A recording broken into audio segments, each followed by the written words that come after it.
I'm Ajapal sir from Vivekananda School, Bani.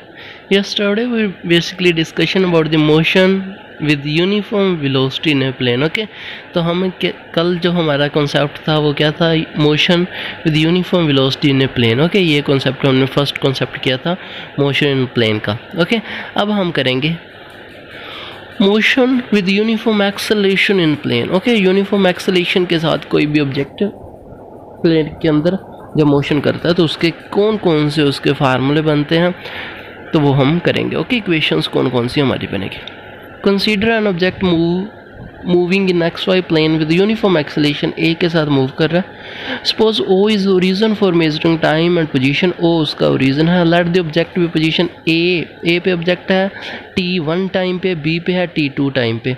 तो ओ ए क्या हो जाएगा, उसका पोजीशन वेक्टर हो जाएगा. Okay, r1. ओ बी क्या हो जाएगा, r2 हो जाएगा. Okay, let v1 and v2 be the velocity. मान लो v1 और v2 वेलोसिटी है t1 और t2 टाइम पे. तो एक्सेलरेशन क्या होता है, चेंज इन वेलोसिटी बाय में टाइम टेकन. तो चेंज इन वेलोसिटी क्या हो जाएगी, v2 माइनस v1 बाय में t2 minus t1. This value of the acceleration is same for all value of t1 and t2 from equation 9. Okay, अब ये देखो यहाँ से इसी इक्वेशन से हम v2 माइनस v1 की इक्वेशन बना सकते हैं ना. v2 माइनस v1 जो a के साथ t2 माइनस t1 मल्टीप्लाई हो जाएगा.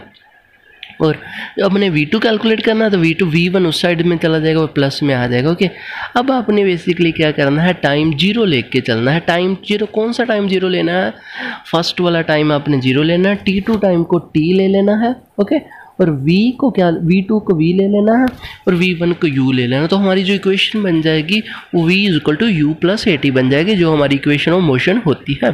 अब अगर हम x एक्सिस की बात करें तो u is equal to u x i plus u y j cap. Okay, velocity के रेक्टेंगुलर कंपोनेंट निकाल रहे हैं तो u क्या हो जाएगा, u x square plus u y square. Okay, और v का निकाला है तो v एक्स आई का प्लस v वाई जे. इन सभी के हमने एक्स वाई प्लेन की बात कर रहे हैं तो हमने इनिशियल वेलोसिटी के हमने कंपोनेंट निकाल दिए, रेक्टेंगुलर कंपोनेंट v के निकाल दिए, a के निकाल दिए. इन तीनों के हम कंपोनेंट निकाल के हमारी इक्वेशन के अंदर पुट कर देंगे. तो हमारे पास जो इक्वेशन से हमारे पास वैल्यू आएगी वो क्या आएगी, आई कैप वाले अलग कर लेंगे, जे कैप वाले अलग कर लेंगे. V x is equal to u x plus a x t, v y is equal to u y plus a y t. तो वाई वाले कोऑर्डिनेट अलग हो गए, एक्स वाले अलग हो गए. नेक्स्ट है, these equation are similar to that of velocity time relation for motion of object with uniform acceleration in one dimension. Expression for displacement in uniform accelerated motion. अब displacement आपको क्या पता है, क्या होता है, r2 minus r1. Displacement by velocity जो होती है डिस्प्लेसमेंट बाय में टाइम होती है, तो हमने डिस्प्लेसमेंट कैलकुलेट करना है. तो अब हम करेंगे v is equal to r2 minus r1 by में t2 माइनस t1. हमने r2 निकालना है तो r1 उधर चला जाएगा, वो इक्वेशन के साथ t2 माइनस t1 मल्टीप्लाई हो जाएगा. ओके, तो सेम एज इट इज़ जैसे अभी हमने किया था. अब यहाँ पे देखो हम एवरेज वेलोसिटी की बात कर रहे हैं. एवरेज वेलोसिटी का एक और नज़र फार्मूला भी होता है. क्या फार्मूला होता है, v1 प्लस v2 बाय में 2, टोटल वेलोसिटी बाय में टोटल. ओके, तो यहाँ पे r2 बाय में r1 प्लस हमने v एवरेज किया था, एवरेज की यहाँ पे फार्मूला लगा दिया. अब इसको आप सोल्व करोगे तो यहाँ से अब आप वैल्यू निकालोगे. r2 की वैल्यू आएगी r1 plus v1 t2 minus t1 plus 1/2 a t2 minus t1 का होल स्क्वायर. अब आपने बेसिकली जैसे हमने पिछली इक्वेशन में किया था, r2 को r, r1 को r2 को r, r1 को आपने क्या पुट करना है, r note.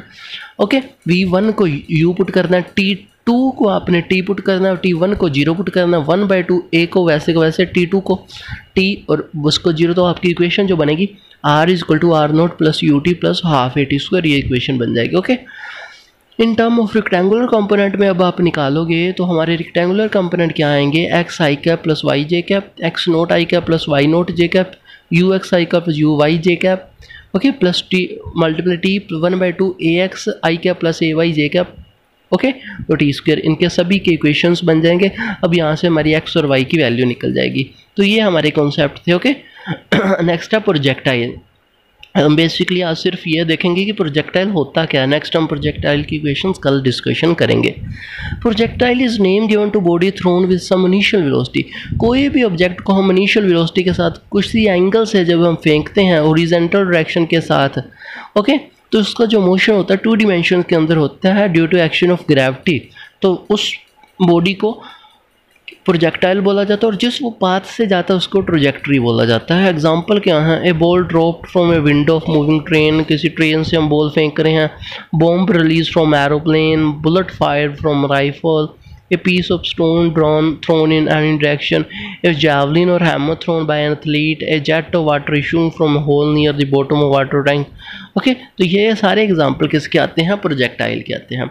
In above example we find that projectiles move under the combined effect of two velocity। एक तो uniform velocity in horizontal direction के अंदर लगती है, which would not change provided there is no air resistance, जो change नहीं होती। Uniform changing velocity, और एक चेंज वेलोसिटी लगती है in vertical direction due to gravity कारण। तो यहाँ पे तो वेलोसिटियाँ लगेंगी। To study the motion of projectile we assume that there is no friction resistance. हम क्या अज्यूम करते हैं? कोई रेजिस्टेंस नहीं है एयर की। Effect due to rotation of earth and curvature of earth is negligible. Earth के रोटेशन का इफेक्ट नहीं है। Acceleration due to gravity is constant in magnitude and direction all point of the motion of projectile. हर एक point पे acceleration equal लगेगी। तो आज हम इतना करेंगे। नेक्स्ट हम हॉरिजॉन्टल प्रोजेक्शन और प्रोजेक्टाइल डिस्कशन करेंगे। ओके।